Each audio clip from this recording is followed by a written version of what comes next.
Hello hello hello, क्या प्यारे दोस्त, मेरी आवाज़ अभी आप लोगों तक पहुंची होगी। माइक बंद था। रोशनी, संतराम, नरेश, आकांक्षा, रामनिवास, मुस्कान, मुकुल धीमान, अंशुल गुजर, एमडी अंजर, नदीम मलिक, गुड़िया, अंकिता, गिरिराज, किरण, शोभिता, विमलेश, लक्ष्मी, सारे प्यारे बच्चों का स्वागत है। और हम लोग पढ़ रहे थे आधुनिक भारत। आधुनिक भारत में बच्चे आज हम लोग गांधी युग पढ़ेंगे। गांधी युग के बाद में आपका हम लोग पढ़ेंगे फिर आपका भगत सिंह जी के बारे में। भगत सिंह जी के बाद में फिर हम चंद्रशेखर आज़ाद और सुभाष चंद्र बोस जी के बारे में पढ़ेंगे। रेस्ट ऑफ इसके बाद में हम लोग पढ़ रहे होंगे आपका जो हमारे टॉपिक, छोटे छोटे टॉपिक बचे हुए रहते हैं, जैसे बंगाल के नवाब, सिख, और आपका दक्षिण के जो वंश हैं यानी तमिल साहित्य हुआ आपका, और विजयनगर साम्राज्य। इन साम्राज्यों को, यानी कि कहने का मतलब है आज की कक्षा के बाद में हमारी लगभग शायद 2 कक्षाएं और हों, या हो सकता है 3 कक्षाएं हो सकती हैं कुल मिला करके। तो अगले आने वाली 2 से 3 कक्षाओं में हमारा ये इतिहास का सिलेबस ख़त्म हो जाएगा। और इतिहास का सिलेबस ख़त्म करके फिर हम स्टैटिक जीके की तरफ बढ़ रहे होंगे। यानी एक टॉपिक हमको स्टैटिक जीके में हर रोज़ करना है, ठीक है। और बाकी तुम सब बताओ, तुम सब ठीक हो ना? एकदम बढ़िया है ना? तुम्हारा अच्छा होना ज़रूरी है। हाजिरी लग चुकी सबकी, अब आगे ध्यान से पढ़ेंगे। अब नो कमेंट्स प्लीज, बस ध्यान से फोकस करिए मेरी बात पर, बहुत ध्यान से। आज हम लोग पढ़ने वाले हैं गांधी युग, ठीक है। गांधी युग, गांधी युग में दोस्त हम जानेंगे आपका महात्मा गांधी, जिनका जन्म हुआ आपका 2 अक्टूबर 1869 को। कॉमन बात है, हम सब जानते हैं।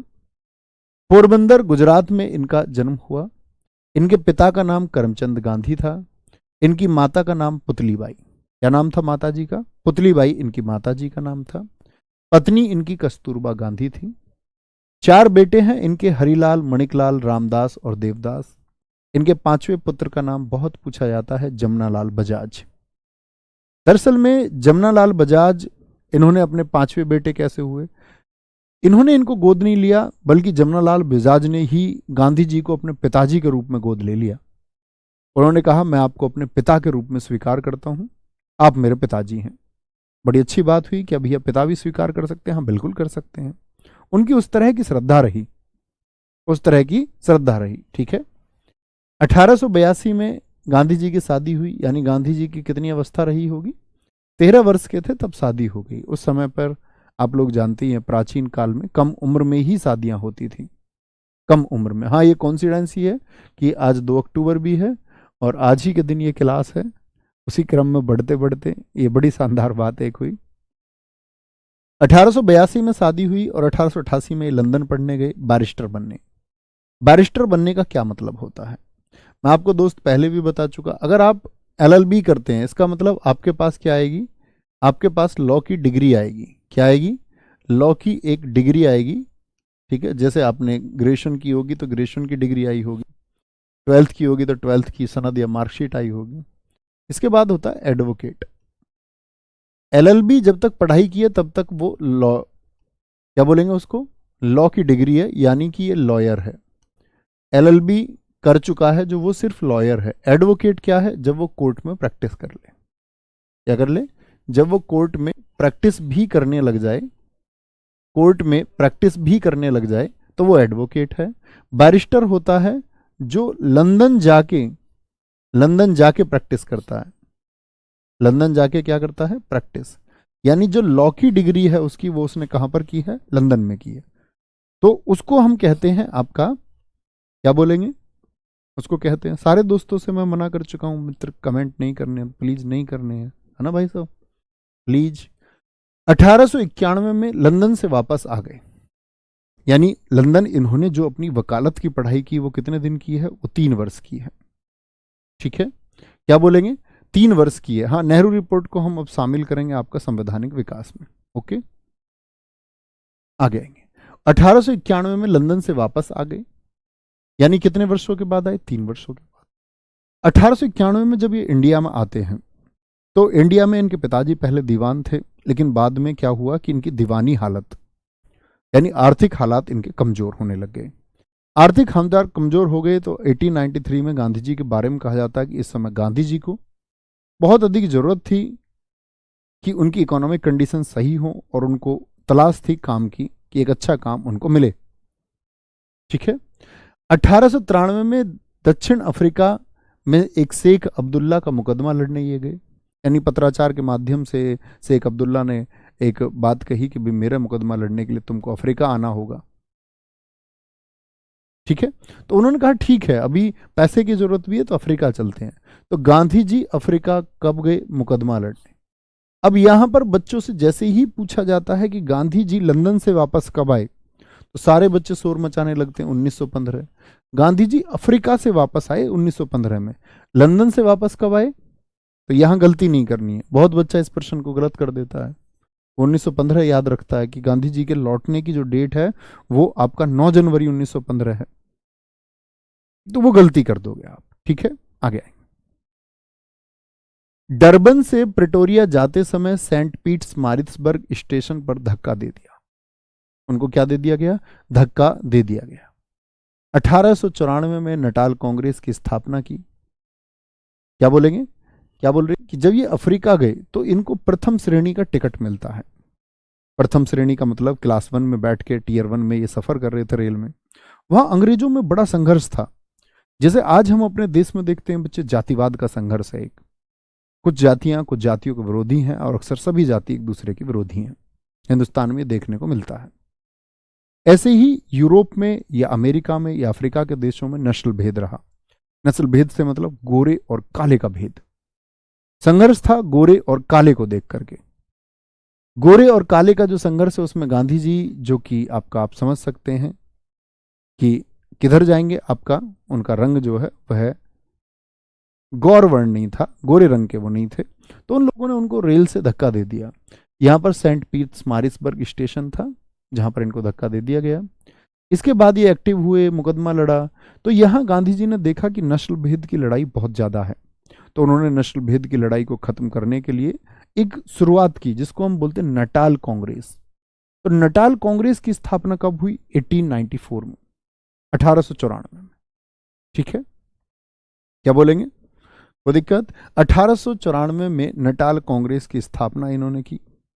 और किस लिए हुई थी नटाल कांग्रेस की स्थापना, नस्ल भेद को खत्म करने के लिए।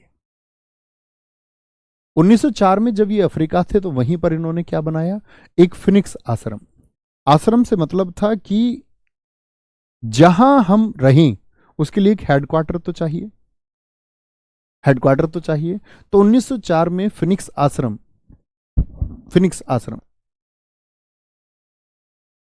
फिनिक्स आश्रम यानी कि एक हेडक्वार्टर चाहिए।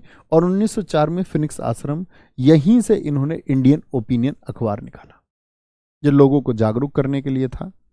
ये कहने के लिए था कि भाई नस्ल भेद जो है वह सही नहीं है, या किसी भी मायने में हम किसी व्यक्ति से भेदभाव करते हैं तो वह सही नहीं है। ठीक है, ये सारी चीजें रहीं। इसके बाद गांधी जी, वहां पर एक जुलू संघर्ष हुआ था, जुलू नस्ल भेद के लिए गोरों और कालों के बीच में। जुलू संघर्ष में भी, जुलू संघर्ष है आपका 1906 का, जुलू वॉर भी कहते हैं जिसको, जुलू वॉर, ये अफ्रीका में हुआ था 1906 में। इसमें भी गांधी जी ने सक्रियता दिखाई थी। कहने का मतलब है गांधी जी की नस्ल भेद को लेकर के, यानी सही मांग को उठाने के लेकर के एक डिमांड बढ़ी, एक डिमांड बढ़ी। तो 9 जनवरी 1915 को गांधी जी भारत वापस आ गए, भारत वापस आ गए। फर्स्ट वर्ल्ड वॉर में 9 जनवरी 1915 यानी कि फर्स्ट वर्ल्ड वॉर का टाइम है। फर्स्ट वर्ल्ड वॉर कितने मित्र जानते हैं कब से कब तक चला, 1914 से लेकर के 1918। प्रथम विश्व युद्ध में आकर के, क्योंकि गांधी जी की पॉपुलैरिटी थी, गांधी जी वापस आए। यहां इन्होंने अपने गुरु चुने। कौन है गांधी जी के गुरु, गोपाल कृष्ण गोखले। तो 1915 में जब गांधी जी भारत आए तो उस समय उनकी थोड़ी प्रसिद्धि थी, बहुत ज्यादा नहीं, थोड़ी। तो उन्होंने ब्रिटिश सरकार के लिए यहां पर काम किया कि ब्रिटिश सरकार हमारी शर्तों को मान लेगी, इसके लिए हमको ब्रिटिश सरकार का साथ देना होगा और उनके साथ युद्ध में हमको लड़ना होगा। फर्स्ट वर्ल्ड वॉर में हम लोगों ने ब्रिटेन, जिसके हम गुलाम थे, उसी का हमने साथ दिया। गांधी जी ने यहाँ लोगों को भर्ती कराया। और प्रथम विश्व युद्ध में लोगों द्वारा गांधी जी को जो लोग विरोध करते थे, उन्होंने कहा यार ये तो जिनसे आज़ादी चाहिए उन्हीं के लिए लड़ने को कह रहे हैं, तो इनको भर्ती करने वाला सार्जेंट कह दिया। सार्जेंट यानी कि पुलिस अधिकारी। गांधी जी को अंग्रेजों द्वारा, अंग्रेज तो खुश हुए, उनको हेल्प मिली गांधी जी की वजह से, तो केसरे हिंद की उपाधि अंग्रेजों ने भी दी बदले में। गांधी जी यहां आए तो अपने गुरु चुने, राजनीतिक गुरु गोपाल कृष्ण गोखले। गोखले ने उनसे एक बात कही कि गांधी ने जब उनसे प्रश्न किया कि भाई मुझको अब देश में किस तरह से एक्टिव होना होगा, तो गोखले ने एक बात कही कि अभी तुमको एक्टिव नहीं होना है, अभी तुमको सिर्फ भारत के बारे में अध्ययन करना है। अभी लगभग 1 वर्ष तक अध्ययन करो, भारत के भौगोलिक क्षेत्रों का, भारत की राजनीति के बारे में जानो, कैसे किस प्रकार की राजनीति कहाँ है, इसका अध्ययन करो। तो गांधी जी ने उनकी बात मानी और लगभग 1 वर्ष अध्ययन भी किया। ठीक है। आध्यात्मिक गुरु गांधी जी के रायचंद्र थे, यानी पॉलिटिकल टीचिंग्स वो मानते थे किसकी, राजनीति से संबंधित, गोपाल कृष्ण गोखले। आध्यात्मिक से मतलब कि वो जो आपका मान के चलो योग करना, अध्यात्म बोलते हैं बच्चे इस शब्द को कि वो शब्द जो छुई ना जा सके, छुई ना जा सके, जैसे आत्मा है, आत्मा के बारे में कुछ चर्चा कर रहे हैं, या ऐसी कोई चीज है जो भौतिक संसार से परे की है, तो ऐसे गुरु उन्होंने चुने रायचंद्र। रायचंद्र उसी गली में जन्मे हैं जिसमें महात्मा गांधी जी का जन्म हुआ, पोरबंदर का इनका जन्म है। गांधी जी से बस 2 साल बड़े थे, लेकिन गांधी जी को बहुत अच्छी शिक्षाएं इन्होंने दी। माई एक्सपेरिमेंट विद ट्रूथ, सत्य के साथ मेरे प्रयोग में, गांधी जी इनके नाम का एक चैप्टर भी आप कभी पढ़ेंगे तो देखेंगे, उनके बारे में जिक्र करते हैं वहां, उनके बारे में बता देंगे कैसे उन्होंने मुझको ट्रांसफॉर्म किया है, यानी कैसे उन्होंने मेरे अंदर बदलाव लाए। ठीक है। गांधी जी के सिद्धांतों में आपको दिखेगा भूख हड़ताल। भूख हड़ताल मतलब जब तक मेरी बात तुम नहीं मान लेते हो तब तक मैं खाना नहीं खाऊंगा, ये भूख हड़ताल है। इसके बारे में गांधी जी ने सीखा है रस्किन से। रस्किन ब्रिटेन का एक लेखक है जिसकी पुस्तक है अनटू द लास्ट, वहां से गांधी जी ने भूख हड़ताल की प्रेरणा ली। आंदोलन करना चाहिए गलत चीज के खिलाफ, इसकी प्रेरणा उन्होंने लियो टॉलस्टॉय से ली है। लियो टॉलस्टॉय की बुक्स हैं वॉर एंड पीस और अन्ना कैरेना। लियो टॉलस्टॉय दुनिया के प्रसिद्ध लेखकों में से एक हुए हैं और उन सभी के लिए प्रतीक है लियो टॉलस्टॉय, जो अपने जीवन में दुर्व्यसन का शिकार रहे, बुरी आदतों का शिकार रहे। क्योंकि लियो टॉलस्टॉय भी अपने शुरुआती जीवन में एक बहुत शराबी, एक ड्रंकर्ड थे, लेकिन कहते हैं कि जब उन्होंने अपने जीवन में बदलाव किया तो लेखन में दुनिया के उस समय के सभी लेखकों से सबसे उत्तम लेखक वह बने। कहते हैं ना, व्यक्ति जब अपनी ताकतें पहचान लेता है, जब उसका स्वभाव शांत हो जाता है, जब उसका मन चंचल या मन बेचैन नहीं रहता, जब वह एकदम से स्थायी हो जाता है तो वह बड़ी चीज़ों को जन्म देता है और बड़ी घटनाएं फिर जन्म लेती हैं। ऐसे लियो टॉलस्टॉय ने इस दुनिया को बहुत कुछ दिया है, बहुत सारे सिद्धांत। गांधी जी से इनकी दोस्ती थी, ऐसे मित्रता नहीं थी शारीरिक मित्रता, क्या बोलो, चिट्ठी के माध्यम से मित्रता थी। तो ये चिट्ठी लिखते थे गांधी जी को, गांधी जी इनको चिट्ठी लिखते थे, दोनों का आपस में क्या बोलेंगे पत्राचार था। 1915 में गांधी जी जब भारत आए तो रहने की एक जगह चाहिए, क्योंकि उनका एक मिशन था कि मुझे भारत की राजनीति में जगह बनानी है या आंदोलन हमको लीड करने हैं। तो उसके लिए उन्होंने जगह चुनी थी कोचरब, गुजरात में। कहाँ पर? गुजरात में। 1917 में यही जगह इन्होंने साबरमती नदी के किनारे साबरमती आश्रम में शिफ्ट कर दी, जिसके लिए उस समय अंबालाल साराभाई जो उद्योगपति थे उन्होंने पैसा दिया। ठीक है, अंबालाल साराभाई ने। 1916 में कांग्रेस का लखनऊ अधिवेशन था। मुझे बताएं लखनऊ अधिवेशन में मित्र क्या हुआ था, क्या आप सोच पाएंगे? आप कहेंगे 1916 में भैया अंबिका चरण मजूमदार कांग्रेस के अध्यक्ष थे और हुआ यह था कि आपका नरम दल और गरम दल एक हो गए थे बाल गंगाधर तिलक के प्रयासों से। तो ये दोनों जब एक हो गए, यहीं पर इनको 2 व्यक्ति मिले, संत राउत जो पूरे जीवन इनके साथ रहे हैं, राजकुमार शुक्ल, यानी राजकुमार शुक्ल ये व्यक्ति बिहार से इनके पास आया, गांधी जी के बारे में इन्होंने सुना, बिहार से पत्र लेकर आया वहां के लोगों के, जिन्होंने निवेदन किया था कि भाई गांधी जी को बुलाओ बिहार में। अब बिहार में क्यों बुलाना चाहते थे? बेटा कमेंट नहीं करने हैं प्लीज प्लीज। 1917 का चंपारण आंदोलन, क्या बोलोगे? चंपारण आंदोलन। ठीक है, अच्छे बच्चे नहीं हो तुम, behave like a good students, आज्ञाकारी बनिए। अंगूठा नहीं मांगा जाएगा तुमसे, लेकिन एकलव्य जैसी भावना तो रखो। एक व्यक्ति को गुरु नसीब नहीं हुए, गुरु द्रोणाचार्य नसीब नहीं हुए, तो उसने प्रतिमा लगा ली, ये गुरु भाव होता है। तुम्हारे मन की चंचलता पर तुम्हारा नियंत्रण होना ही चाहिए। तुम्हारा मन काम कर जाएगा क्या? उसका मन कर रहा है कमेंट को मैसेज दो, बोलो भैया सिखा रहे हैं, अभी मैं इसको प्रताड़ित करता हूँ और ये मैं कमेंट नहीं कर पाएगा, ये कहेगा मुझसे कमेंट करने को लेकिन मैं नहीं करूँगा। ये स्थित प्रज्ञ व्यक्ति की पहचान होती है। ठीक है। 1917 का चंपारण आंदोलन कहाँ हुआ? बिहार में। ठीक है।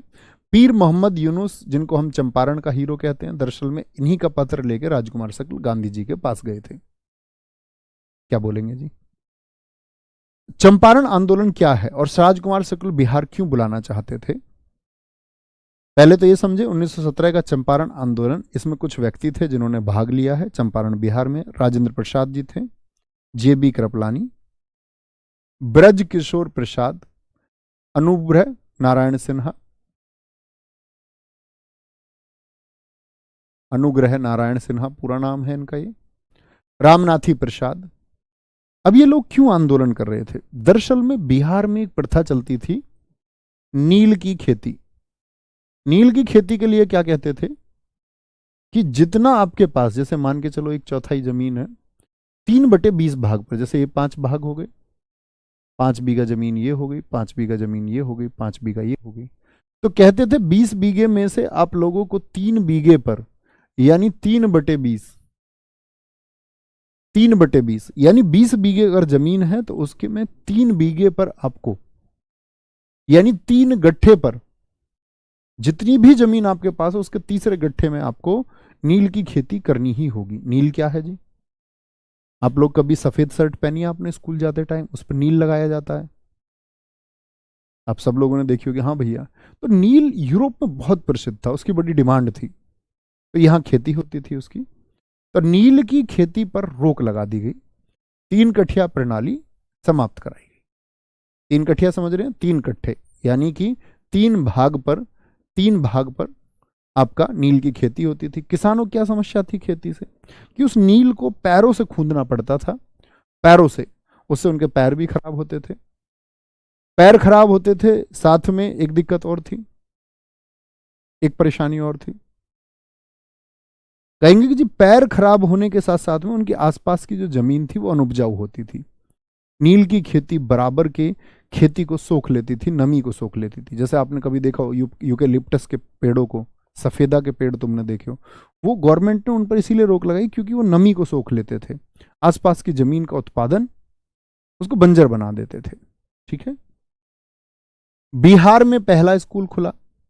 अब गांधी जी ने यहाँ ये प्रणाली तो खत्म कर दी अंग्रेजों से संघर्ष करके, अंग्रेजों ने बहुत कोशिश की, गांधी जी को वापस जाने को कहा, उन्होंने जाने से मना कर दिया। ठीक है। अब यहाँ इंपॉर्टेंट बात थी, गांधी जी ने एक बात देखी कि यहाँ साक्षरता की कमी है, तो चंपारण आंदोलन के दौरान बिहार में पहला स्कूल बरहवा लखनसेन गांव में खुला, दूसरा स्कूल मधुबनी में खुला। गांधी जी ने कहा कि भाई शिक्षित होने की आवश्यकता है। कलकत्ता से बिहार गांधी जी 10 अप्रैल को पहुंचे थे, 10 अप्रैल को। ठीक है, बोलेंगे बहुत शानदार। जब मैं ऐसे कहता हूं ना मित्र कमेंट नहीं करने, तो ऐसे समय पे वो मेरे दोस्त एक्टिव हो जाते हैं जिनको लगता है कि अब अन्य लोगों ने तो बंद कर दिए होंगे, अब शायद मेरा ही कमेंट दिखेगा। मित्र गलत बात है ना, ऐसे सिलेक्शन हो जाएगा तुम्हारा। सोचो, आप जो बात कही जा रही है उसी को पालन नहीं कर रहे हैं और आप सोच रहे हैं सिलेक्शन हो जाएगा। नहीं, ये सिलेक्शन के तरीके नहीं है मित्र। कलकत्ता से बिहार गांधी जी 10 अप्रैल को पहुंचे थे। कब की बात है? 10 अप्रैल 1917। 10 अप्रैल 1917। 19 अप्रैल 1917 से चंपारण आंदोलन शुरू किया गया, यानी कि 9 दिन बाद। ठीक है, 9 दिन बाद शुरू इसको किया गया, ये बात याद रखेंगे। गांधी जी यहां पर थोड़े पॉपुलर होते हैं 1917 में। गांधी जी के पॉपुलर होते ही गांधी जी को देश में जहां जहां पर भी कुछ अत्याचार हो रहे थे, जहां जहां पर कुछ अत्याचार हो रहे थे, वहीं वहीं से गांधी जी के लिए नौते आने शुरू हुए। 15 मार्च 1918 को अहमदाबाद मिल मजदूरों के लिए हड़ताल, मिल जानते ना, फैक्ट्री, वहां के हड़तालों, वहां पर हड़ताल कर दी गई मजदूरों के द्वारा। क्यों जी? क्योंकि इस समय पर प्लेग बीमारी फैली थी और अंग्रेजी सरकार, या कहें जो मिल मालिक था, मिल मालिक थे उनमें बहुत सारे अंग्रेज भी थे, बहुत सारे हिंदुस्तानी भी थे। मिल मालिकों ने यह वादा किया था कि हम तुमको 50% बोनस देंगे काम का, क्योंकि महामारी जैसी स्थिति में भी उत्पादन का काम वह सिर में कर रहे थे। लेकिन जैसे ही प्लेग बीमारी गई, आप जानते हैं कि महामारी में तो लोग, कोरोना के टाइम पर आपने देखा सब लोग घर चले जाते हैं, कहाँ उत्पादन हो पाता है। लेकिन इन लोगों ने तब भी काम किया और इनसे जो वादा किया गया 50% बोनस देने का, वो इनको नहीं दिया। इसी बात के लिए आंदोलन हुआ था। आंदोलन जब शुरू हुआ, अनुसुईया बेन ने इसकी शुरुआत की थी। गांधी जी को इन्होंने न्योता भेजा, गांधी जी बाद में पहुंचे। 50% मांग थी मजदूरों की, लेकिन मिल मालिक कितना कह रहे थे कि सिर्फ 20% देंगे, और प्रॉमिस भी खुद ही किया था 50% का। गांधी जी गए और बाद में 35% पर मान गए थे मजदूर भी, कि भाई ना तुम्हारी ना हमारी, 35% पर सॉल्यूशन कर लेते हैं। तो यहां गांधी जी ने क्या करा दिया 1918 में, अहमदाबाद में। यहां बच्चों को बहुत कंफ्यूजन होता है, ध्यान से समझना। 1918 के अहमदाबाद में, और 1918 के ही आपका खेड़ा में। अच्छा बताओ, ए का अक्षर पहले आता है या खे का? तो आप हमेशा याद रखेंगे, इनको क्रम में लगाने को बोलता है। ए पहले आएगा जी, खे बाद में आएगा। ठीक है मित्र, 1918 के 2 आंदोलन है। अच्छा, अभी तो चल रहा था आपका अहमदाबाद। अहमदाबाद में क्या हो गया, यहीं पर पहली बार भूख हड़ताल। अब जरा सोचें, बच्चे जो ध्यान से समझ रहे हो, कि भूख हड़ताल की प्रेरणा गांधी जी ने किससे ली थी? रस्किन से, अनटू द लास्ट पुस्तक के लेखक। यहां पर गांधी जी 19 दिन तक भूखे रहे। आपका मिल मालिकों ने बात मानी, और यहीं पर गांधी जी ने ट्रस्टीशिप का सिद्धांत दिया। ट्रस्टीशिप का मतलब सिद्धांत क्या था, कि जो फैक्ट्री या मिल आपका मालिक है, जो फैक्ट्री मालिक हैं, वो ऐसे नियम बनाए जो उनके मजदूरों का ख्याल रखें, अपने मजदूरों का ख्याल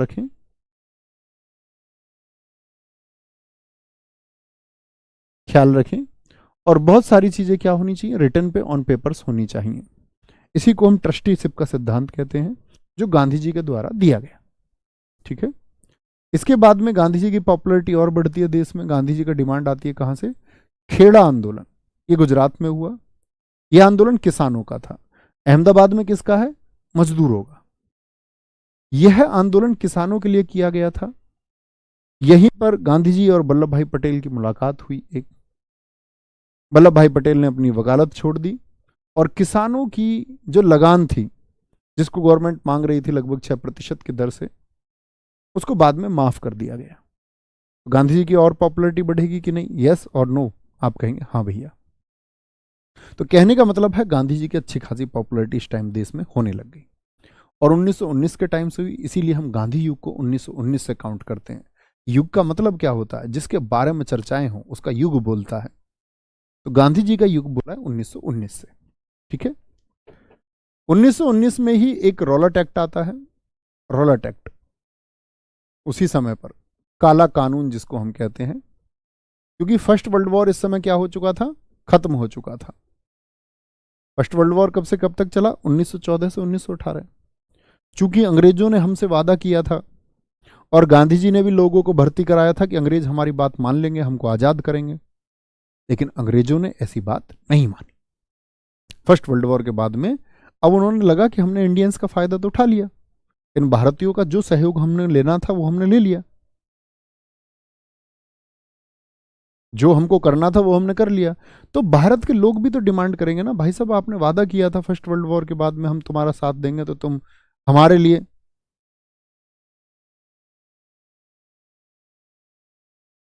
लिए काम करोगे, लेकिन तुम तो ऐसा कर ही नहीं रहे। तो दरअसल में क्या हुआ कि रॉलट एक्ट जो आया, ये उन्हीं जो विद्रोह हो रहा था ब्रिटिश सरकार के खिलाफ, विद्रोह का दमन करने के लिए। किस लिए आया?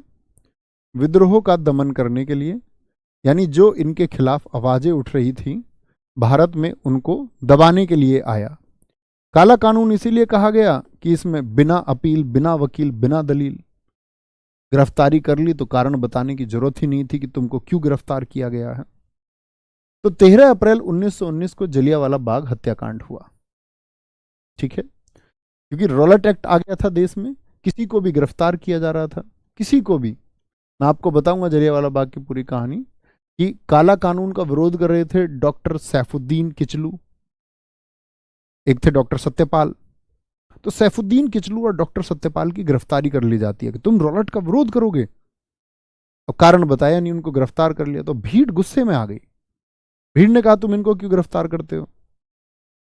तो भीड़ ने बोला कि एक मीटिंग करते हैं और ब्रिटिश सरकार के खिलाफ एक मोर्चा निकालेंगे, एक आवाज उठाएंगे अपनी। तो जलियांवाला की जगह चुनी गई थी। जलियांवाला के बारे में जब मैं सरदार भगत सिंह जी को पढ़ाऊंगा तब बताऊंगा। तो जब ये जलियांवाला बाग हत्याकांड हुआ 13 अप्रैल 1919 में, इसका कारण ही था रॉलेट एक्ट। गांधी जी ने केसर हिंद की उपाधि जो ब्रिटिश सरकार ने दी थी सब लोगों को, क्योंकि यहाँ पर जब सैकड़ों क्या ब्रिटिश आंकड़ों के अनुसार तो वो बताते कि 300 से 400 के बीच व्यक्ति मारे गए, लेकिन कहा जाता है कि लगभग 2 से 2,500 व्यक्ति यहाँ पर ब्रिटिश सरकार ने मार दिए। जो लोग बैठे थे आंदोलन कर रहे थे उन पर सरेआम गोली डायर माइकल ओ डायर और जनरल डायर दोनों के आदेशों पर चलाई गई। सुब्रमण्यम अय्यर, इनको अपनी सर की उपाधि मिली थी, भारतीय नेता थे, इन्होंने सर की उपाधि वापस कर दी, बोले हम बड़े दुखी हैं। रविन्द्रनाथ टैगोर को भी 1915 में ब्रिटिश सरकार ने नाइटहुड की उपाधि दी थी, इन्होंने वापस कर दी। जमुनालाल बजाज को राय बहादुर की उपाधि थी, इन्होंने ये वापस कर दी। कहने का मतलब है ब्रिटिश सरकार के खिलाफ क्या बढ़ गया? आक्रोश बढ़ गया। यहां पर गांधी जी ने असहयोग आंदोलन चलाने की बात की, बोले अब असहयोग आंदोलन चलाएंगे। गांधी जी ने लोगों से प्रॉमिस किया कि मैं तुमको वादा करता हूं कि 1 साल के अंदर तुमको स्वराज मिलेगा, स्वराज मिल जाएगा, यानी कि अपना राज। स्वराज मतलब अपना राज, खुद का राज होगा, ब्रिटिश राज से हमको मुक्ति मिल जाएगी। यह पहला जन आंदोलन था, मतलब जिसमें अब तक तुम देखोगे भाई अब तक क्या हुआ। चंपारण में चंपारण के लोगों ने भाग लिया और बाहर के 2-4 व्यक्ति थे। मिल मजदूरों का हुआ तो उसमें मिल मजदूरों ने भाग लिया, पूरा देश थोड़ी था। ऐसे ही आपका खेड़ा हुआ तो पूरा देश थोड़ी था, आप कहेंगे नहीं था। असहयोग आंदोलन ऐसा है इसमें पहली बार पूरी जनता ने भाग लिया। 1 अगस्त 1920 को शुरू हुआ, बहुत पूछा जाता है। गांधी जी के आंदोलनों की डेट महत्वपूर्ण है और अन्य चीजें ज्यादा नहीं पूछी जाती। असहयोग आंदोलन का प्रस्ताव 4 सितंबर 1920 को कलकत्ता अधिवेशन में। मैं आपसे जानना चाहूंगा मित्र, इस समय अध्यक्ष कौन थे? वो बेहतरीन बच्चे हैं जो इसका जवाब दे पाए। बाकी ये सब कूड़ा करकट हैं जी, मेरा नाम ले लो, मेरा नाम आज तक नहीं लिया, मेरा कमेंट नहीं पड़ा। कूड़े करकट नहीं बनना है, शानदार छात्र बनना है। कि 1920 में मैंने विशेष अधिवेशन बताया था, तब भी मैंने बताया था कि यहां पर असहयोग आंदोलन का प्रस्ताव पारित हुआ था। मैं जानना चाहूंगा अध्यक्ष कौन थे? अंग्रेजी वस्तुओं का बहिष्कार शुरू हुआ कि अंग्रेजी वस्तुओं को हमको नहीं अपनाना है। स्कूल जाना बच्चों ने बंद कर दिया, कॉलेज जाना बंद कर दिया, वकीलों ने कोर्ट जाना बंद कर दिया, मजदूरों ने हड़ताल कर दी, यानी लोग भूखे मरने को तैयार हो गए कि हमको अपने देश के लिए स्वराज चाहिए। ठीक है, लेकिन होता क्या है कि चोरी चोरा एक स्थल है। कहां पर है ये? यूपी में। यूपी को आज हम उत्तर प्रदेश कहते हैं, लेकिन पहले कहते थे यूनाइटेड प्रोविंस। दिल्ली पुलिस 2020 में ये नहीं पूछा गया कि चोरी चोरा किस राज्य में हुआ, ना यूपी आया ऑप्शन में, ना यूनाइटेड प्रोविंस आया, ऑप्शन में आया था आपका संयुक्त प्रांत, यानी इसको हिंदी में संयुक्त प्रांत कहते हैं। कि चोरी चोरा की घटना कहां पर हुई थी, मध्य प्रांत, उत्तर प्रांत या संयुक्त प्रांत? तो बहुत सारे बच्चों ने उत्तर प्रांत चुन लिया था, उनको लगा यूपी, यूपी यानी उत्तर प्रदेश, उत्तर प्रांत ही होगा, जबकि यूनाइटेड प्रोविंस इसका पुराना नाम था, जिसको हम संयुक्त प्रांत कहते थे। समझ रहे हैं? ऐसी चीजों पर भी ध्यान देना होता है। तो 4 फरवरी 1922 को दरअसल में विदेशी वस्तुओं का बहिष्कार हो रहा था। तो गोरखपुर में यहाँ पर जो शराब की दुकानें या वस्त्रों की दुकानें थी, इन सब के सामने भीड़ पहुंच गई। ठीक है, इन सब के सामने भीड़ पहुंच गई और उन्होंने, भीड़ ने कहा कि भाई आपका ये जो दुकानें हैं इनको बंद करो, बंद करो, बंद करो। लेकिन यहाँ पर एक चौकी थी, उस चौकी में जो इंचार्ज था उसका नाम था गुप्तेश्वर।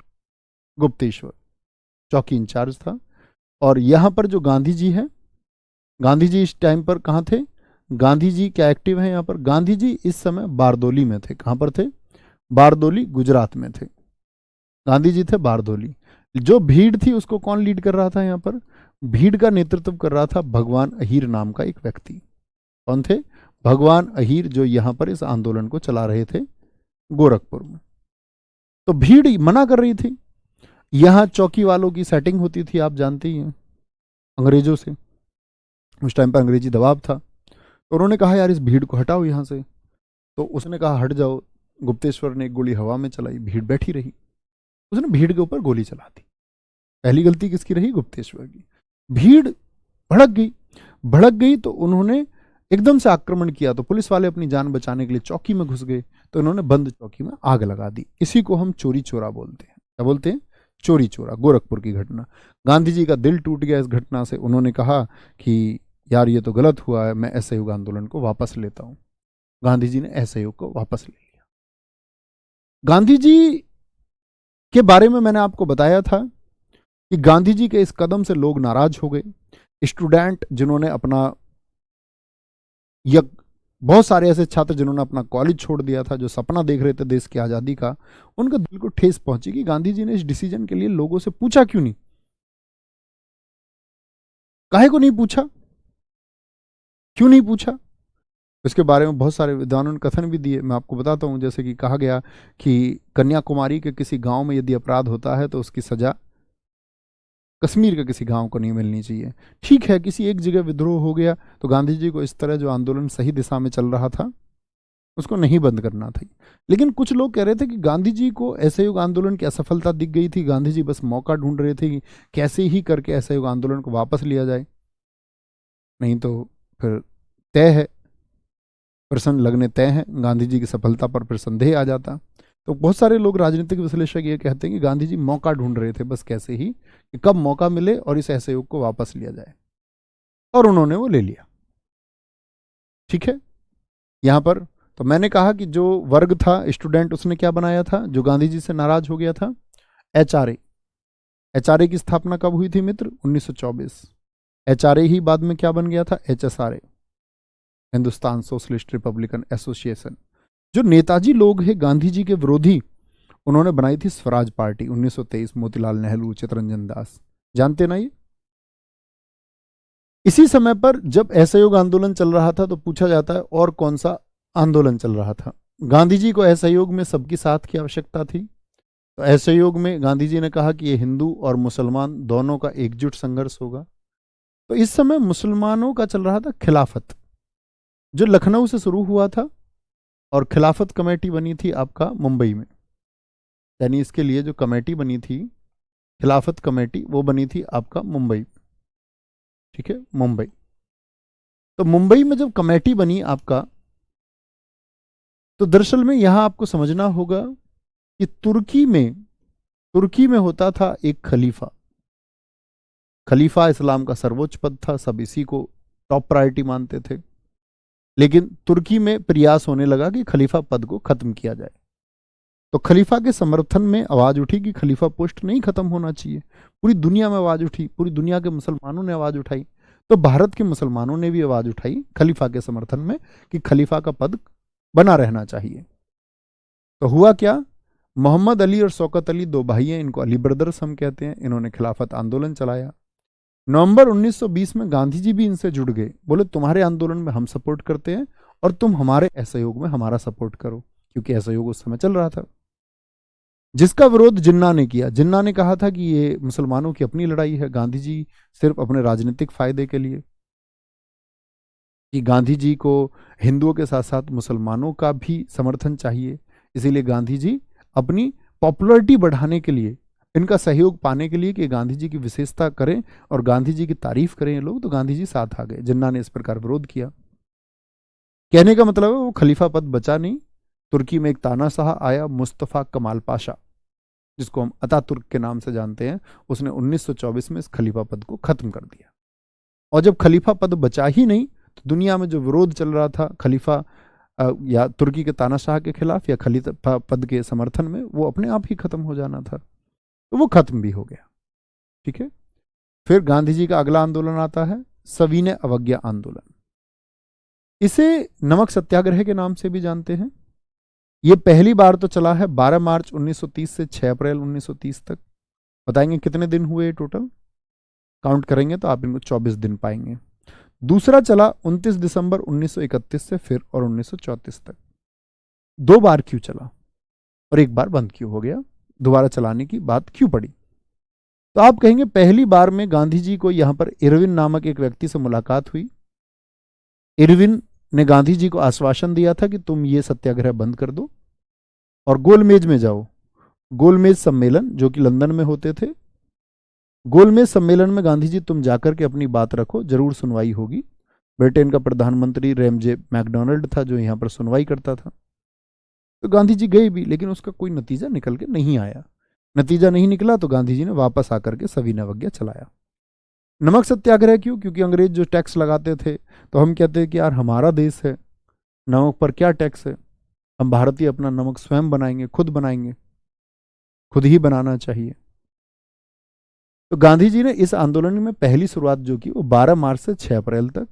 शुरू कहां से किया था? साबरमती। साबरमती कहां पर है? गुजरात में। और दांडी कहां पर पड़ता है? ये नवसारी डिस्ट्रिक्ट है, नवसारी जिला है आपका, नवसारी जिला है, ये भी गुजरात का है। यानी गुजरात के एक जिले से दूसरे जिले तक गए। गांधी जी के साथ शुरुआत में 78 लोग चले थे, लेकिन ऐसा नहीं है कि 78 ही लोग गांधी जी के साथ अंत तक रहे। अंत तक ये सैकड़ा हजारों में हो गई, हजारों में। यानी कि आपको यहां देखना होगा, कुल 241 मील की यात्रा थी। 1 माइल में बच्चे, 1 माइल में मेरे भाई, 1 मील में होते हैं 1.6 किलोमीटर। इसकी गुणा करोगे 241 की 1.6 में तो लगभग 385-86 आता है उत्तर। 24 दिन गांधी जी चले। यहाँ पर गांधी जी के साथ बहुत सारी महिलाएं भी चलना चाहती थी। शुरुआत में गांधी जी कह रहे थे नहीं, हिंसा हो सकती है, कहीं भी अंग्रेजी सरकार मारपीट कर सकती है। लेकिन गांधी जी शुरुआत में मानते नहीं थे। लेकिन महिलाओं के लिए कमला देवी चट्टोपाध्याय, कमला देवी चट्टोपाध्याय ने कहा यही महिलाएं भी श्रमदान करना चाहती हैं। तो फिर गांधी जी ने कमला देवी चट्टोपाध्याय के कहने पर महिलाओं को भी शामिल कर लिया था। और एक ब्रिगेड इसमें महिलाओं की तरफ से शामिल थी सरोजिनी नायडू की। सरोजिनी नायडू ही है कि जब गांधी जी की गिरफ्तारी हो गई थी तो यहाँ दांडी के पास में एक जगह थी आपका धरसाना। बहुत बार पूछा जाता है कि धरसाना सत्याग्रह किसने लीड किया था? धरसाना सत्याग्रह सरोजिनी नायडू ने नेतृत्व किया था। सरोजिनी नायडू धरसाना सत्याग्रह से जुड़ी हुई हैं, इन्होंने लीड किया था। गांधी जी की गिरफ्तारी हो गई थी यहाँ पर, ये महिलाएं थी जो लीड कर रही थी। कमला देवी चट्टोपाध्याय ने मनाया था, सरोजिनी नायडू शामिल हो गई। ठीक है, 24 दिन ये बात हुई। गांधी इरविन समझौता 5 मार्च 1931, 5 मार्च 1931, बहुत शानदार। हाँ दोस्त, अगर आपने 3 बजे वाला प्रैक्टिस सेट अच्छे से किया है तो कोई विशेष आवश्यकता है, विशेष एफर्ट आपको लगाने की जरूरत नहीं है स्टैटिक जीके में। अपनी बुक से ज़्यादा, अपने कंटेंट से ज़्यादा मैंने 3 बजे में देने का आपका प्रयास किया है हमेशा, अच्छी बात है। लेकिन याद रख लेना, स्टैटिक जीके की पीडीएफ जरूर पढ़ लेना। जो मैं है एप्लीकेशन में पीडीएफ कराऊँ ना, आपने 3 बजे का सेट किया होगा सभी ने मैक्सिमम। जिसने नहीं किया उसकी मैं बात ही नहीं करता, क्योंकि मैं पिछले कई महीनों से बोल रहा हूँ करने के लिए उसको। कोई नहीं, देर आए दुरुस्त आए। तो जिन बच्चों ने उस प्रैक्टिस सेट को किया है 3 बजे को और मेहनत की है, तो उनको यहाँ क्लास करने की जरूरत नहीं है स्टैटिक जीके की, वो अपना टाइम बचा सकते हैं। पीडीएफ पढ़ोगे तो तुमको समझ ही आ जाएगा सारी चीज़। पीडीएफ पढ़ लेना, एनफ होगी, enough, more than enough. Gandhi Irwin समझौता हुआ, इसको बीच में रोक दिया गया। गांधी जी ने 5 मार्च 1931 को इरविन के साथ बैठ के बात की। मुझे बताएंगे सही, आपका शहीद आजम भगत सिंह जी की फांसी की डेट क्या थी? आप कहेंगे भैया 23 मार्च थी। तो जब गांधी जी इरविन से समझौता कर रहे थे उसी समय ही आपका फांसी की बात चल रही थी भगत सिंह जी की। मैं वो किस्सा बताऊंगा आपको भगत सिंह जी पढ़ाते समय। तो इरविन के कहने पर गांधी जी ने दूसरे गोलमेज सम्मेलन में भाग लिया। गोलमेज 3 हुए थे, कब कब? 1930, 1931 और 1932। कांग्रेस गई है सिर्फ दूसरे में। गांधी जी के साथ में आपका मदन मोहन मालवीय है, एनी बेसेंट, ये जो लोग अपने खर्चे से गए थे। लेकिन कोई फायदा हुआ नहीं। गांधी जी की पुस्तक आपका हिंद स्वराज, इसको हिंद स्वराज क्या बोलते हैं आपका? हिंद स्वराज का एक नाम पूछती है एसएससी, मैंने आपको बताया हुआ भी है, क्या आप मुझे बता पाएंगे? हिंद स्वराज का एक नाम बता रखा है मैंने कि एसएससी हिंद स्वराज नहीं पूछती, उसको अंग्रेजी में लिख के देती है। कई बार प्रैक्टिस सेट में तो ना जाने कितनी बार बताया। हाँ याद आया मुझे, Indian home rule, Indian home rule. और इसमें विकल्प दे देती है आपका तिलक साहब का या फिर एनी बेसेंट का तो बच्चा गलत कर देता है इंडियन होम रूल का नाम देखते ही। तो इंडियन होम रूल हिंद यानी कि और स्वराज्य यानी होम रूल, इसको लिख के दे देती है एसएससी, आप गलती मत करना। गांधी जी की एक किताब है माई एक्सपेरिमेंट विद ट्रूथ, ये इन्होंने गुजराती भाषा में लिखी है। बाद में इनके अपने सचिव थे, एक सचिव थे इनके महादेव देसाई, सेक्रेटरी थे, तो महादेव देसाई ने उसको इंग्लिश में ट्रांसलेट किया। 16 अगस्त 1932 को सांप्रदायिक पंचांग आया। सांप्रदायिक पंचांग कब आया है? 16 अगस्त 1932 को। इस समय एक ब्रिटिश पीएम था, ब्रिटेन का जो प्रधानमंत्री था उसका नाम था रैमजे मैकडोनाल्ड। क्या था? Ramsay MacDonald, Ramsay MacDonald. इसने क्या बोला कि इसने बोला 2 वोट का अधिकार। 2 वोट का अधिकार मतलब जो एससी और एसटी थे देश में, उसको देश में जो एससी एसटी वर्ग था उसको 2 वोट का अधिकार रैमजे मैकडोनाल्ड द्वारा दिया गया। रैमजे मैकडोनाल्ड चाहता था कि इस देश में सांप्रदायिकता को जन्म लेने के साथ साथ में जातिवाद को भी जन्म दिया जाए। तो उसने क्या किया कि 1 वोट तो यूआर कैटेगरी यानी सामान्य चुनाव में वो इस्तेमाल करेंगे ही, और 1 वोट वो अपने कैंडिडेट को चुनने में भी इस्तेमाल करेंगे। यानी एससी एसटी के पास 2 वोट का अधिकार आ गया एक ही व्यक्ति के पास में। गांधी जी तो भिड़ गए इस बात को लेकर के, तो गांधी जी ने यहाँ पर अनशन शुरू कर दिया, बोले खाना तब खाऊंगा जब ये एक्ट वापस लिया जाएगा। तो यहाँ पर गांधी जी और बाबा साहेब भीमराव अंबेडकर के बीच में एक फैसला हुआ, क्योंकि गांधी जी इस समय पर जो ये फैसला हुआ ये हुआ है 24 सितंबर 1932 को। उसके बाद में गांधी जी क्या बोलेंगे, इस समय यरवदा जेल में थे, यही अनशन पर बैठ गए। तो गांधी जी तो मानने को तैयार नहीं, तो विरोध हुआ, सब लोगों ने अंबेडकर जी पर दबाव बनाया इस समय। तो अंबेडकर जी को देश के दबाव और गांधी जी के साथ चलते उस समय पर उन्होंने उस समय की परिस्थिति को देखते हुए उन्होंने देखा यार क्यों बेवजह बुजुर्ग आदमी। हिंदुओं की तरफ से हस्ताक्षर पंडित मदन मोहन मालवीय ने किए, गांधी जी ने साइन भी नहीं किया। उन्होंने कहा कि भाई मैं देश को इस तरह से जातियों में नहीं बंटने दूंगा, ठीक है, इससे जातिवाद जन्म लेगा। तो वो अड़ गए। लेकिन उन्होंने क्या किया था, जो रिजर्व सीटें थी उन्होंने कहा हाँ सीटें बढ़ा लो रिजर्वेशन की, 71 की जगह 148 सीट कर दी गई थी, ठीक है, रिजर्व्ड सीटें जो एससी एसटी के लिए रिजर्व कर दी गई। 1933 में अब क्योंकि दलित लोग गांधी जी के विरोधी हो गए कि गांधी जी जो हमारे लिए कुछ होने वाला था उसमें गांधी जी ने टांग अड़ाई है, तो उस समय लोगों ने समझाया गांधी जी आपको हरिजनों के लिए कुछ करना होगा। तो गांधी जी ने 1933 में उनके उत्थान के लिए, हालांकि गांधी जी ने अपने जीवन भर कभी भी दलित उत्थान की कोई विशेष बात नहीं की, दलित अत्याचार उस समय देश में बहुत जगह हो रहे थे, गांधी जी ने कहीं कोई विरोध नहीं किया था किसी दलित अत्याचार का अब से पहले, और अपने पूरे जीवन काल में भी नहीं किया। बड़े देश में मैं आपको बताता हूँ 1920 में जब गांधी जी असहयोग आंदोलन चला रहे थे तब देश में मोपला नरसंहार हुआ था। मैंने आपको बताया है कि उस समय लगभग 50,000 हिंदुओं की हत्या की गई 1921 केरल में अली मुसलियार के नेतृत्व में। एनी बेसेंट ने उस बारे में खूब भर्त्सना की है, खूब बुराई की है। बाबा साहेब भीमराव अंबेडकर ने बहुत खूब लिखा है उसके बारे में, मालाबार के बारे में, मोपला नरसंहार। गांधी जी कभी मालाबार नहीं गए, कभी इतनी हत्याओं के, इतनी हिंदू हत्याओं के पीछे बोलने का उन्होंने एक कारण तक ना समझा, वो कभी ना बोले, ना कभी उन्होंने वहां दौरा किया, ना उन्होंने उस बारे में कुछ कहा। बात जब दलित उत्थान की आती थी तो इसमें एक बड़ा उल्लेख है, आप एक वो पुस्तक पढ़ेंगे, विक्रम संपत की पुस्तक है, तो उसमें वाद हैं बहुत सारे, कभी आप जब बाद एनालिसिस करोगे जानोगे, तो एक बड़ी बहस हुई है इस एक बात को लेकर के कि गांधी जी ने दलित उत्थान के लिए किया क्या।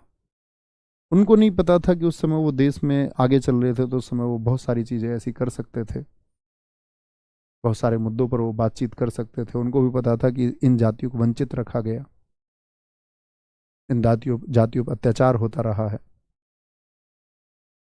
जो लोग ग्रामीण पृष्ठभूमि या ग्रामीण परिवेश से हैं वो खुद को ताकतवर समझते रहे, इन जातियों को कमजोर समझते रहे।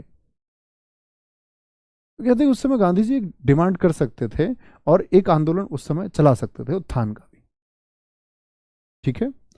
तो सेवाग्राम आश्रम, भैया गांधी जी इंदिरा गांधी नहीं, दरअसल में इंदिरा गांधी तो नेहरू जी की बेटी हैं, मूर्खो।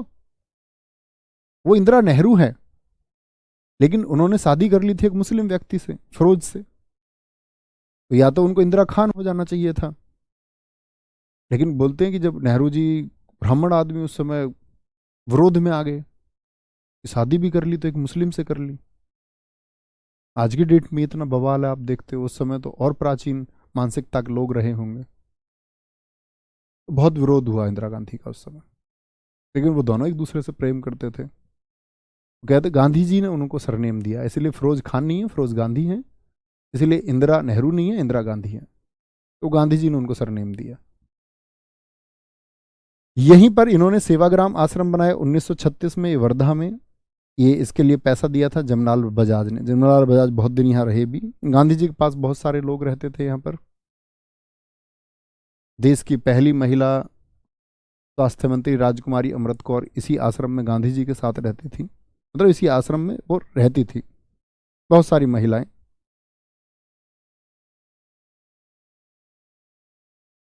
18 अप्रैल 1930, क्योंकि जब संगठन चल रहा था तो बहुत सारे पुरुष और स्त्री एक साथ कार्य कर रहे थे। 18 अप्रैल 1930 में चटगांव शस्त्रागार, ये उस समय की ही घटना है। मैं अक्सर आप लोगों से कहता हूं कि एक मूवी देखना, चिट्टागोंग। हालांकि मूवी में सब कुछ हकीकत हो ये बिल्कुल जरूरी नहीं है, लेकिन एक संदेश तो मिल ही जाता। लेकिन ये चिट्टागोंग परीक्षा के बाद देखना, कभी पहले देखने लग जाओ तो तुमको देशभक्ति का एक फील आएगा, महसूस होगा तुमको। तो क्या बोलेंगे, अंजाम इसको मास्टर दा ने दिया। ये सूर्य सेन है, इंडियन रिपब्लिकन आर्मी के संस्थापक थे। इंडियन रिपब्लिकन आर्मी, और इंडियन रिपब्लिकन आर्मी क्या है? इंडियन रिपब्लिकन आर्मी क्या है कि इन्होंने चटगांव जो बांग्लादेश में था, यहां पर अंग्रेजों का एक शस्त्रागार था इधर, तो इन्होंने कनेक्टिविटी काट दी थी लाइन की, सप्लाई की, और अंग्रेजों के हथियारों को लूट लिया था। और कौन थे? इनके अपने बच्चे थे। छोटे छोटे बच्चों को इन्होंने ट्रेंड किया था, स्थानीय गांव वालों को इन्होंने ट्रेंड किया था, और उन बच्चों ने ही जाके लूट लिया और ब्रिटिश सरकार से लड़ाई लड़ी। आप कभी पढ़ेंगे कल्पना दत्त के बारे में, इतिहास में प्रीतिलता वाडेकर के बारे में, महिलाओं ने किस प्रकार गोलियां चलाई, बीना दास ने किस प्रकार जिलाधिकारी की हत्या कर दी थी। तो वो इंडियन रिपब्लिकन आर्मी में बहुत सारी सक्रिय महिलाएं थी। प्रीतिलता वाडेकर आप पढ़ेंगे उस समय बंगाल में टॉपर श्रेणी की छात्रा, लेकिन भारत माता के लिए जब बात आई तो क्रांति के लिए लड़ गई। ठीक है। व्यक्तिगत सत्याग्रह 17 अक्टूबर 1940 को पवनार महाराष्ट्र में। पवनार महाराष्ट्र में। तो गांधी जी के बारे में आपके क्या विचार हैं? गांधी जी सही आदमी हैं, बहुत जगह गलत भी है, बहुत जगह सही भी है। और गांधी जी विरोधाभासों का मिश्रण है। बहुत सारे डिसीजंस गांधी जी के स्वयं के अपनी जिद की वजह से लिए गए हैं इस देश में। सुभाष चंद्र बोस जी के पतन हो जाने के पीछे गांधी जी हैं। उनके पतन का कारण कि कैसे उनको भारत की राजनीति में जगह नहीं दी गई, तभी तो उनको अलग और अलग ऑप्शंस खोजने पड़े। तभी तो फॉरवर्ड ब्लॉक बना के उनको फ्री इंडिया सेंटर जर्मनी में चलाने के लिए बारे में सोचना पड़ा, जब गांधी जी उनके विरोध में आ गए। मतलब गांधी जी ने एक लीड ली कि अब अहिंसा के मार्ग पर चलना होगा। लेकिन फिर अगर अहिंसा का मार्ग ही इतना बेहतरीन है तो हम फिर भगवान श्री कृष्ण की पूजा क्यों करते हैं? भगवान श्री कृष्ण तो स्वयं कुरुक्षेत्र के मैदान में मौजूद हैं।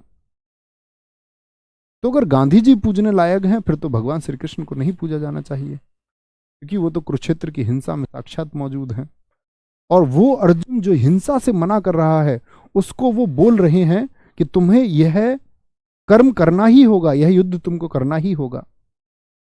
तो इसका अर्थ है कि भारतीय क्रांतिकारी चंद्रशेखर आजाद, सुभाष चंद्र बोस, भगत सिंह, अशफाक उल्ला खां, राजेंद्र लाहिड़ी, खुदीराम बोस, जो भी लोग कर रहे थे तो बेहतरीन काम कर रहे थे फिर तो, क्योंकि अपना कर्म कर रहे थे, वह करना ही होगा। यानी इससे एक बात तय होती है कि अहिंसा की जो बातें हैं ये हवाई बातें हैं। उस एक समाज के लिए जिसका शोषण हो रहा हो, जिसका शोषण हो रहा हो वह प्रार्थना करता रहे, यह तो कोई मार्ग ना हुआ। दुर्योधन ने कहा था एक सुई की नोक के बराबर भी पृथ्वी नहीं दूंगा, यह अत्याचार है। तो पांडवों को लड़ना ही था। अंग्रेज जाने को तैयार नहीं थे तो हमारे लोगों को लड़ना ही था। और फिर 1942 में गांधी जी क्यों कह देते हैं मरो या मारो, यानी करो या मरो क्यों कह देते हैं? तो कहने का मतलब है बहुत जगह सही है, बहुत जगह गलत है।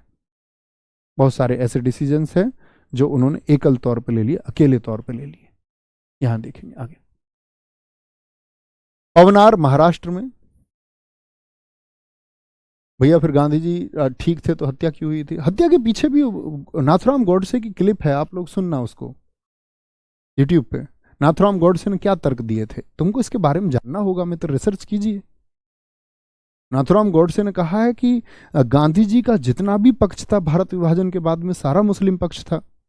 उनको सिर्फ पाकिस्तान की चिंता हो रही थी, पाकिस्तान को कैसे बसाया जाए, पाकिस्तान को पैसे कैसे दिए जाएं, पाकिस्तान को कितने पैसे जाने चाहिए। उसने तो ये भी कह दिया कि पूर्वी पाकिस्तान दो बने थे, ये वेस्ट पाकिस्तान था और ये आज वाला जो बांग्लादेश है, इसको 1971 में हमने बांग्लादेश बनाया, पहले ईस्ट पाकिस्तान था। तो आज़ादी के समय दो पाकिस्तान बने थे 1947 में, इधर इधर। इसको जोड़ने की बात थी, एक सड़क और दी जा रही थी जो इन दोनों को जोड़ती, यानी ये जो जीटी रोड है इसको देने की बात थी। फिर ये सड़क भी इनकी हो जाती, फिर ये बम मारते इधर उधर सारे में। ये इसकी सुरक्षा करनी भारी है, फिर ये कितनी लंबी पटरी हो जाती, ये 2000 किलोमीटर, इसकी सुरक्षा और बढ़ जाती। नाथुराम गॉडसे ने अपना पक्ष दिया है। नाथुराम गॉडसे ने कहा है कि उसने ये नहीं कहा कि मैं गांधी जी का विरोधी हूं, उसने कहा गांधी जी सही है, लेकिन गांधी जी के इस समय के जो डिसीजंस हैं वो देश में हिंदुत्व के और देश के खिलाफ हैं। इस तरह उसने अपनी दलील दी है। तो उसके बारे में रिसर्च कीजिए अच्छे से।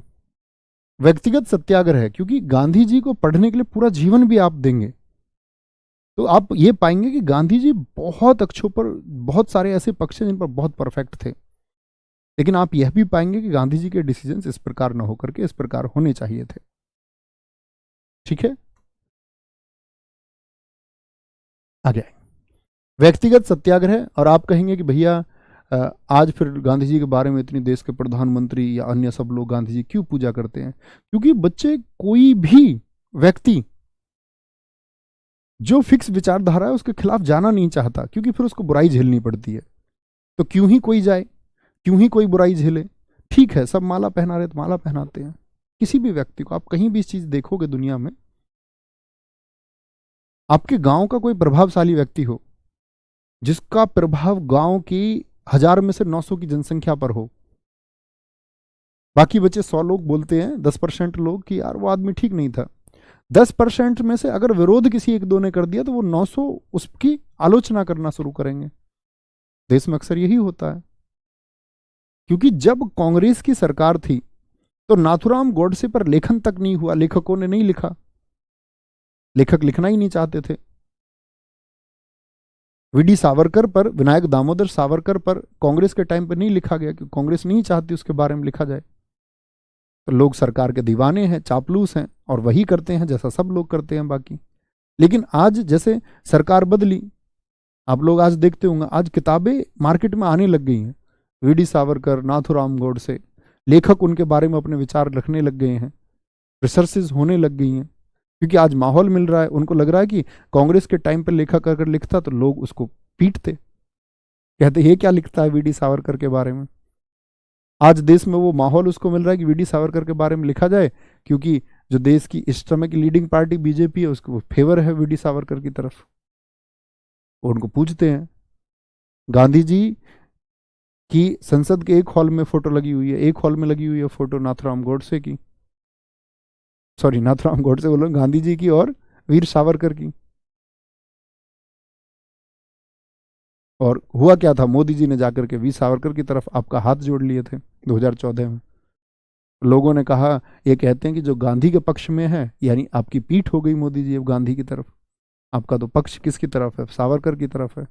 यानी सावरकर के हाथ जोड़ोगे तो गांधी की पीठ है, गांधी की तरफ पीठ है, और गांधी का हाथ जोड़ोगे तो सावरकर की तरफ पीठ है।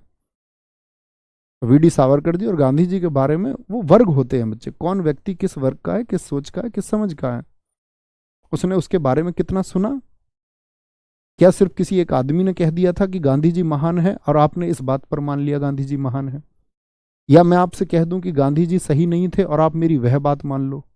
तो मानने मात्र का सवाल नहीं है, बात यह आपकी स्वयं की रिसर्च कितनी है, आपने गांधी जी के बारे में कितना पढ़ा है। सुनने की तो बात ही नहीं है कि आपके किसी महान टीचर ने आपको बताया, या आपके किसी तुच्छ टीचर ने आपको बताया, या आपके किसी मध्यम टीचर ने आपको बताया। बात मानने की नहीं है, बात है कि आप क्या समझते हैं, आप कितना अध्ययन कर सकते हैं। ठीक है। गांधी जी ने व्यक्तिगत सत्याग्रह चलाया 1940 में पवनार महाराष्ट्र में। पहले सत्याग्रही गांधी जी ने कहा हर आदमी जाएगा कलेक्ट्रेट में जाकर के अपनी गिरफ्तारी देगा। तो विनोबा भावे पहले सत्याग्रही बने। बताएंगे मैंने कितनी बार बताया प्रैक्टिस सेट में किस आंदोलन से जुड़े रहे। 80 प्रैक्टिस सेट पर कमांड चल रही है ना दोस्त, भाई निराश करोगे ना फिर देख लेना। दूसरे सत्याग्रही, परीक्षा दे के आओ तो आवाज आनी चाहिए कि भैया हाँ ये मैंने इस प्रैक्टिस सेट में किया था। दूसरे सत्याग्रही जवाहरलाल नेहरू हैं। तीसरे सत्याग्रही ब्रह्मदत्त हैं। ये बीपीएससी में पूछा गया था तीसरे सत्याग्रही कौन थे। ये लोग जाकर के अपनी भाषण देते थे और फिर गिरफ्तारी देते थे। 8 अगस्त 1942 को भारत छोड़ो आंदोलन चला देश में। दरअसल में सेकेंड वर्ल्ड वॉर का टाइम था। सेकेंड वर्ल्ड वॉर कब से कब तक चला है? 1939 से 45। पूरी दुनिया भिड़ गई आपस में। अब ये सही मौका था। अंग्रेजों ने क्या कहा कि भारतीय तुम हमारा साथ दो, हम तुम्हारे लिए कुछ करेंगे।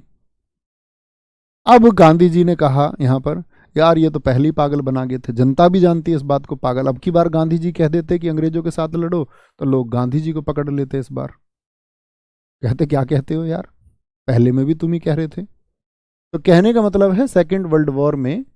तो यहां पर एक मुझे बताएं भारत छोड़ो आंदोलन जब था तो ब्रिटिश वायसराय कौन था?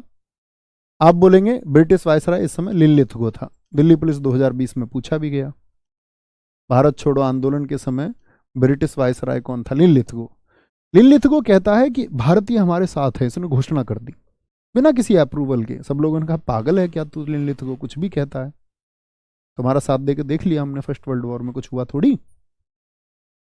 तो कहने का मतलब है 8 अगस्त 1942 को लिनलिथगो की मांग, उसका जो स्टेटमेंट था उसको नकार दिया गया और ग्वालियर टैंक, नहीं ग्वालियर टैंक, ये मुंबई में है, ग्वालियर टैंक मैदान में भारत छोड़ो आंदोलन की शुरुआत हो गई। नारा दिया गया अंग्रेजों भारत छोड़ो, करो या मरो, मरो नहीं मारो, मरो नहीं मारो। ये शास्त्री जी ने कहा, लाल बहादुर शास्त्री जी ने बोले मरना नहीं है मारना है। शास्त्री जी को आप जानते ही हैं, गजब आदमी है।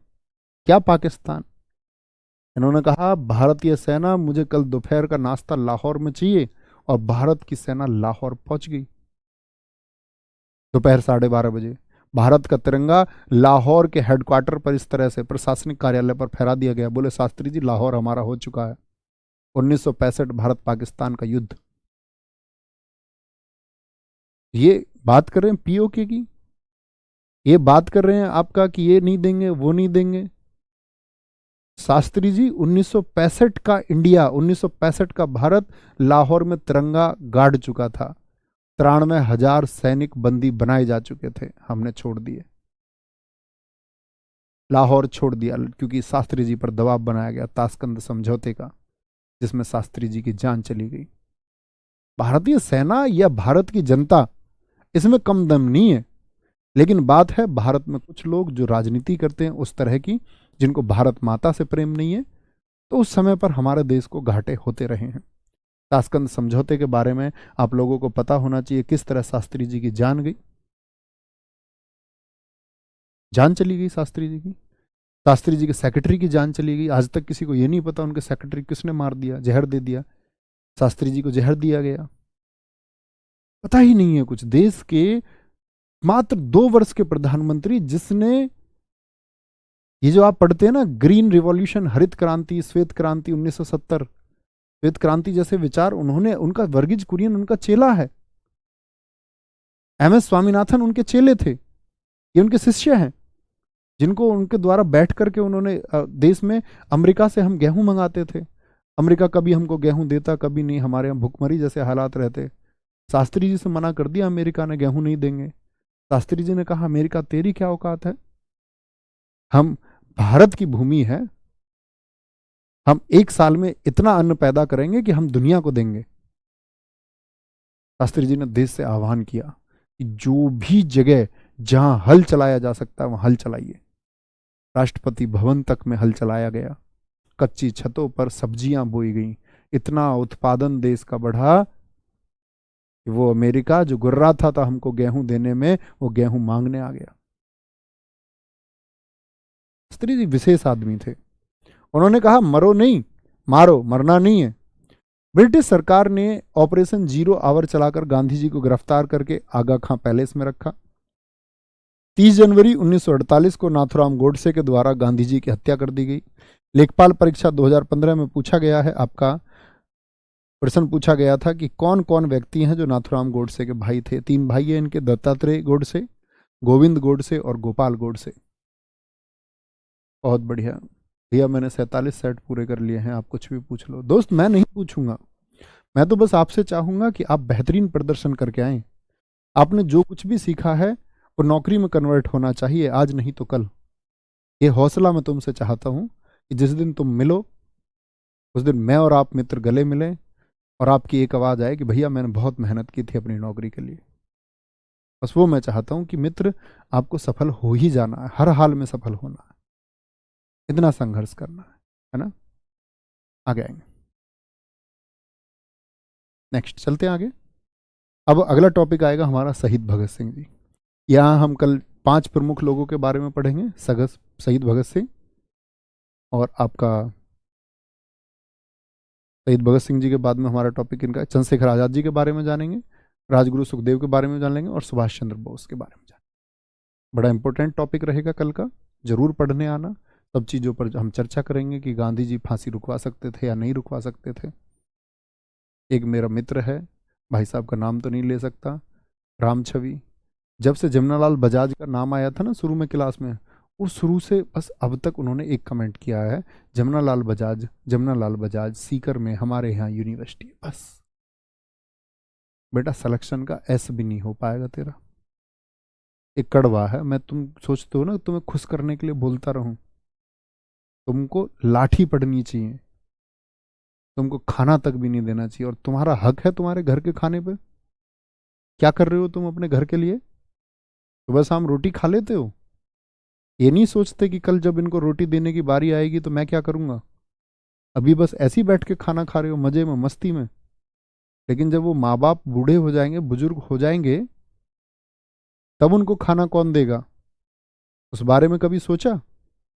तुमको खाना इसीलिए मिल रहा है क्योंकि वो सोचते हैं तुम्हारे बारे में कि काम करना होगा। इसीलिए मित्र सिलेक्शन लेना है तो तुमको भी सोचना होगा कि सिलेक्शन लेने के लिए अच्छा अध्ययन करना होगा।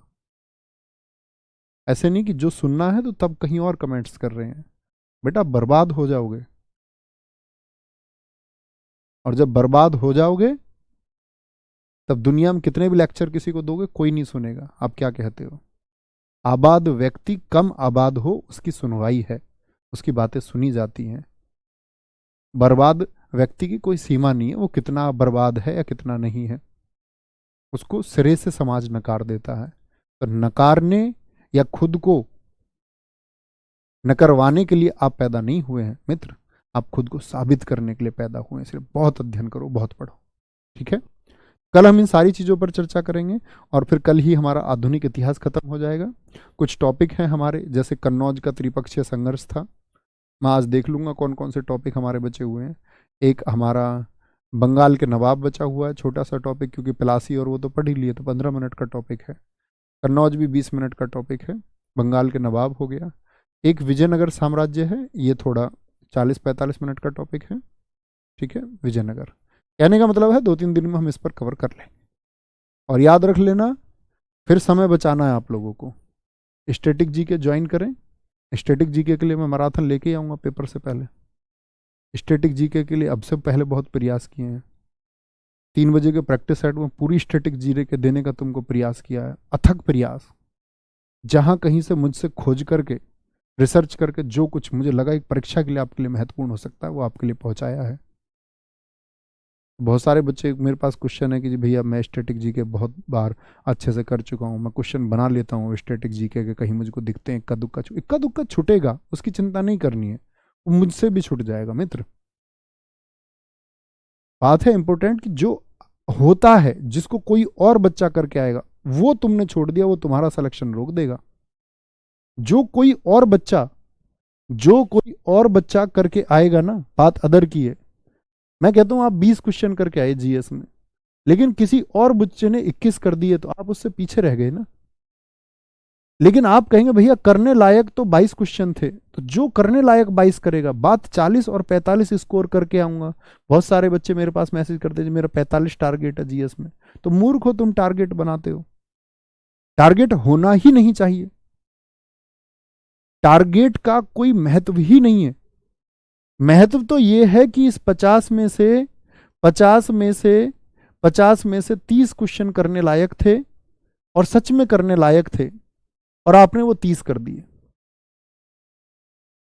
और बाकी बच्चे कर रहे हैं, करने लायक में से कोई 25 कर पा रहा है, कोई 24 कर पा रहा है, कोई 17 कर पा रहा है कर लायक में से, कोई 13 कर पा रहा है, कोई 8 करके आएगा, कोई 29 करके आएगा। तो जो 30 करके आएगा वो सुप्रीम है। टारगेट नहीं बनाना है, बात है कि जो करने लायक था वो होना चाहिए। जो करने लायक पर्सन नहीं है उसको मित्र सब छोड़ देंगे। तो इतना सकारात्मक परीक्षा तक रहना है कि कुछ छूटता है वो बात महत्वपूर्ण नहीं है। महत्वपूर्ण बात यह है कि जो होना चाहिए था मैंने किया है नहीं किया है। ठीक है मित्र, तो कल की क्लास को पढ़ेंगे अच्छे से और ऊर्जावान रह के तैयारी करो। अभी परीक्षा में 1.5 महीना बचा हुआ है लगभग, लेकिन तुम्हारी एनर्जी हाइक पर होनी चाहिए, अपर, और शानदार तरह से। वीररस की कविताएं मत सुनना, आसमान फाड़ दो धरती हिला दो, इन सब की आवश्यकता युद्ध पे होती है। ये सब मोटिवेशन, आपको तलवार लेने वाला मोटिवेशन तब जरूरत होती है जब सेना अस्थायी हो, जैसे बाबर ने दिया। एक छात्र को तो शांतचित्त रहना चाहिए, उसको वीररस की पंक्तियों से दूर रहना है, उसको बस अपने ऊपर भरोसा करना है, भैया मैं करके दिखाऊंगा। कि मेरा प्रॉमिस है खुद से किए वादे ज्यादा महत्वपूर्ण होते हैं। आप अन्य लोगों से कितने वादे करते हैं इसका कोई महत्व नहीं है, वो टूटते रहते हैं। इंसान अक्सर खुद से किए हुए वादे को, या जिसको वह अपनी जिंदगी में सबसे ज्यादा सम्मान देता है, उसको किए गए वादे को निभाने के लिए वह काम करता है। वह काम करिए। मिलते हैं कल। Thank you. सुनेंगे एक बार, रुको सर आज क्या 3 बजे? हाँ मैंने आपको बता दिया है कि आज 2 अक्टूबर है, 2 अक्टूबर से 3 बजे वाला प्रैक्टिस सेट आज शुरू होगा फिर से। जो बच्चे उसको अच्छे से कर चुके थे, जिनको रिवीजन करना है, जीएस की बेहतरीन प्रैक्टिस बनानी है, आज फिर से उसी जीएस को फिर से रिवाइज करा देंगे। आपके पेपर 1.5 महीने तक तो काफ़ी कुछ शानदार रिविजन करा देंगे। अभी कुछ छोटे छोटे टॉपिक बचे हुए हैं, मैं देख लूँगा उन टॉपिक को और वो हम करेंगे। ठीक है, ध्यान रखिए। जय हिंद, जय भारत।